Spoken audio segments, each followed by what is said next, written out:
আসসালামু আলাইকুম। এখন শুনবেন সংবাদ শিরোনাম। দ্রুতই দেশে ফিরে নির্বাচনে অংশ নেয়ার ঘোষণা তারেক রহমানের। বললেন, জয়ী হলে প্রধানমন্ত্রী হবেন কিনা ঠিক করবে জনগণ। বাংলাদেশে যেই ক্ষমতায় আসুক একসঙ্গে কাজ করবে ভারত। পরীক্ষা নিরীক্ষা করছে শেখ হাসিনাকে ফেরত দেওয়ার অনুরোধ জানালেন বিক্রম মিস্ত্রি। আয়নার মতো স্বচ্ছ নির্বাচন আয়োজনে ইসিকে আস্থা অর্জনের পরামর্শ। লেভেল প্লেইং ফিল্ড ও এআই এর অপব্যবহার রোধে সহায়তা চাইলেন সিইসি। নাটকীয়তা আর নানা বিতর্ক পেরিয়ে অবশেষে হলো বিসিবি নির্বাচন। প্রত্যাশিতভাবেই সভাপতি আমিনুল ইসলাম বুলবুল, দুই সহসভাপতি ফারুক সাখওয়াত। বিদেশি শক্তির সহায়তায় ক্ষমতায় যেতে চায় না জামায়াত, মন্তব্য গোলাম পরোয়ারের। এনসিপিকে শাপলা প্রতীক না দেয়ায় ক্ষোভ সার্জিসের। প্রভারণা পূর্ণিমায় উড়ল রং বেরঙের ফানুস। বিহারে বিহারে বুদ্ধ পূজা আর পিণ্ডদান সহ নানা আচার। আত্মশুদ্ধি, সংযম অর্জন আর অকল্যাণ থেকে মুক্তি প্রার্থনা। এতক্ষণ শুনছিলেন সংবাদ শিরোনাম, এবার বিস্তারিত। দ্রুতই দেশে ফিরে নির্বাচনে অংশ নেয়ার ঘোষণা দিয়েছেন বিএনপির ভারপ্রাপ্ত চেয়ারম্যান তারেক রহমান।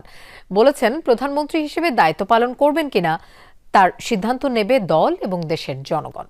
গুম, খুন, হত্যার জন্য দায়ীদের বিচারের দাবি জানিয়ে বিএনপির ভারপ্রাপ্ত চেয়ারম্যান বলেন, দল হিসেবে অন্যায় করলে দেশের আইন অনুযায়ী আওয়ামী লীগেরও বিচার হবে। তারেক রহমান বলেন, ৭১-এ কোনো রাজনৈতিক দলের বিতর্কিত ভূমিকা থাকলে তার জবাব তারাই দেবে। বিবিসি বাংলাকে দেয়া সাক্ষাৎকারে বিএনপির ভারপ্রাপ্ত চেয়ারম্যান এসব কথা বলেন। দিল্লি নয়, পিন্ডি নয়।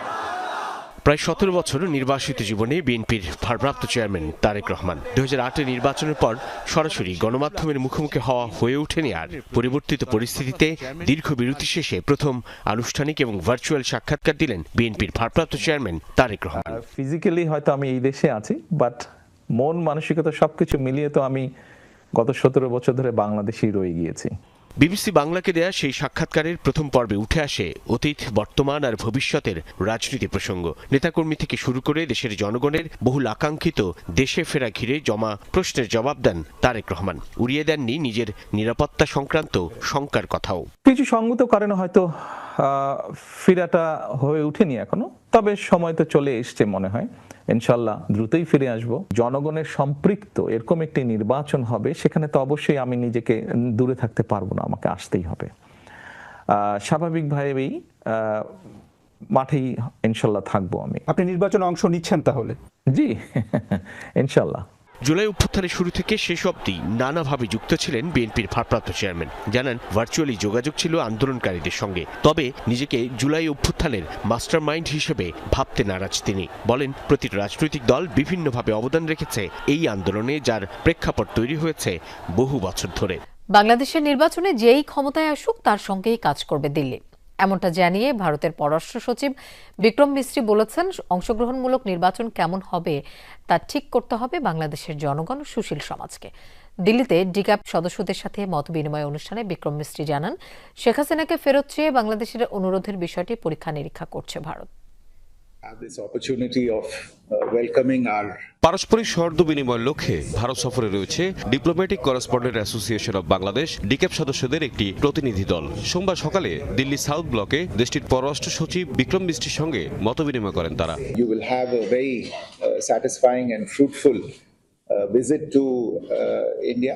মতবিনিময়ে উঠে আসে বাংলাদেশ ভারত সম্পর্কের প্রসঙ্গ। দুই দেশের পারস্পরিক সম্পর্ক নিয়ে ভারতের অবস্থান তুলে ধরেন দেশটির পররাষ্ট্র সচিব। আসন্ন জাতীয় সংসদ নির্বাচন নিয়েও কথা বলেন বিক্রম মিস্ত্রি। জানান, যারাই নির্বাচিত হয়ে ক্ষমতা আসবে তাদের সঙ্গে কাজ করবে Bharat. We look forward to the earliest possible elections in Bangladesh, free, fair, participatory and inclusive elections, and we remain ready to deal with any government that emerges from these elections with a popular mandate.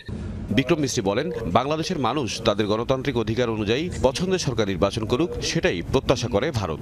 We are only in favor of early elections in Bangladesh for an opportunity for the people of Bangladesh to express themselves, to give their mandate to a popularly elected government. We will deal with that government. We are prepared to deal with that government. আসছে জাতীয় সংসদ নির্বাচন স্বচ্ছভাবে আয়নার মতো পরিষ্কার করতে চায় EC. নির্বাচন কমিশন বিশ্বকে দেখাতে চায় ভোটে কোনো লুকোছাপা হচ্ছে না, বলেছেন CEC M Nasir Uddin. Electronic মিডিয়ার প্রতিনিধিদের সাথে বৈঠকে তিনি জানান, নির্বাচনে এআই, অপতথ্য আর ভুল তথ্য মোকাবেলা করা কমিশনের জন্য বড় চ্যালেঞ্জ হবে। গণমাধ্যমের কাজের পরিধি সীমিত না করে স্বাধীনভাবে কাজ করতে দিলে তথ্য প্রযুক্তির অপব্যবহার, প্রোপাগান্ডা ও গুজব অনেকটাই ঠেকানো যাবে বলে মত দেন গণমাধ্যম প্রতিনিধিরা। সুষ্ঠু ও অংশগ্রহণমূলক নির্বাচন আয়োজনে সুশীল সমাজ, শিক্ষাবিদ, গণমাধ্যম, রাজনৈতিক দলগুলোর সাথে সংলাপ শুরু করেছে নির্বাচন কমিশন। ইসি ভবনে দ্বিতীয় দিনের সংলাপে গণমাধ্যম প্রতিনিধিরা ইসির নীতিমালার সমালোচনা করেন। বলেন, গণমাধ্যম ইসির অংশীজন। স্বচ্ছ নির্বাচন আয়োজনে তথ্যের অবাধ প্রবাহ নিশ্চিত করতে হবে ইসিকে। লেভেল প্লেইং ফিল্ড শুধু তফসিল ঘোষণার পরেই কি কার্যকর হবে? এখন থেকে আমাদের কার্যকর করা শুরু করতে হবে। আপনার কোথায় কি মানে এই যে এখনই আপনার অনেক জায়গায় অনিয়ম হচ্ছে, প্রিজাইডিং অফিসার, পোলিং অফিসার, তাদের সঙ্গে যদি আমি কথা না বলি তাহলে আমি স্যার কিভাবে জানবো যে তার উপরে কোনো চাপ আছে কিনা?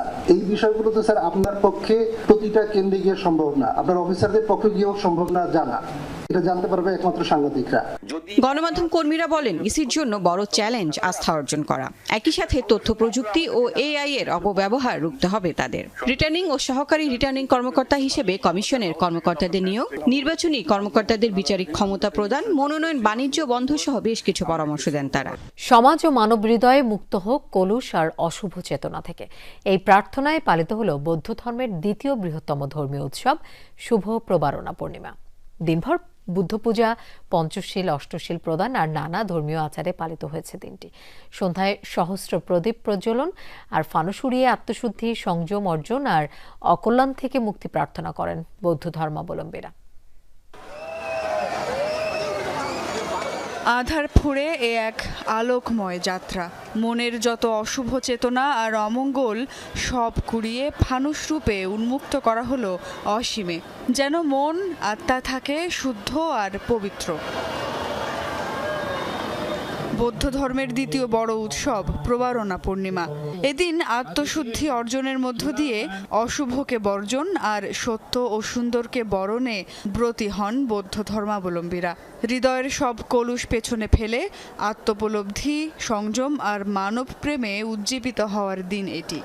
জগতের সকল প্রাণী সুখী হোক, দুঃখী থেকে মুক্তি লাভ করুক। প্রভুর কাছে আমাদের প্রথম প্রার্থনা থাকবে, আমরা যেন পৃথিবীটা শান্তিময় হোক, আমাদের পৃথিবীতে যেন অশান্ত দূরীভূত হোক। গাজা যুদ্ধ বন্ধে মিশরে ইসরায়েল ও হামাসের শীর্ষ নেতাদের পরোক্ষ আলোচনা শুরু হয়েছে। মিশরের রাষ্ট্রীয় গণমাধ্যম বলছে, দেশটির শার্ম আল শেখ শহরে একত্রিত হয়েছে উভয় পক্ষের প্রতিনিধিরা। এই আলোচনায় মধ্যস্থতাকারী হিসেবে থাকছে যুক্তরাষ্ট্র, মিশর, কাতার ও তুরস্কের প্রতিনিধিরাও। হামাসের প্রতিনিধি দলের নেতৃত্বে রয়েছেন খলিল আল হায়া। কিছুদিন আগেই হামাসের এই শীর্ষ নেতাকে হত্যার চেষ্টা করে ইসরায়েল। অপরদিকে শীর্ষ কর্মকর্তাদের এই আলোচনায় পাঠিয়েছে তেল আবিব। দ্রুত সমঝোতায় আসতে উভয় পক্ষকে চাপ প্রয়োগ অব্যাহত রেখেছেন মার্কিন প্রেসিডেন্ট ডোনাল্ড ট্রাম্প। তবে ধারণা করা হচ্ছে বেশ কিছুদিন ধরেই চলবে এই গুরুত্বপূর্ণ আলোচনা। আলোচিত সুইডিশ পরিবেশ কর্মী গ্রেটা থুনবার্গকে মুক্তি দিয়েছে ইসরায়েল। সোমবার গ্রেটা সহ গ্লোবাল সুমুদ ফ্লোটিলার আরও 170 মানবাধিকার কর্মীকে মুক্তি দেয় তেল আবিব। বেন গুরিয়ন বিমানবন্দরে গ্রেটাকে নিয়ে যাওয়া কিছু ছবি সহ এ বিষয়ে বিবৃতি প্রকাশ করে ইসরায়েলের পররাষ্ট্র মন্ত্রণালয়। বন্দী অবস্থায় ইসরায়েলি বাহিনী গ্রেটাকে চরমভাবে অপদস্থ করেছে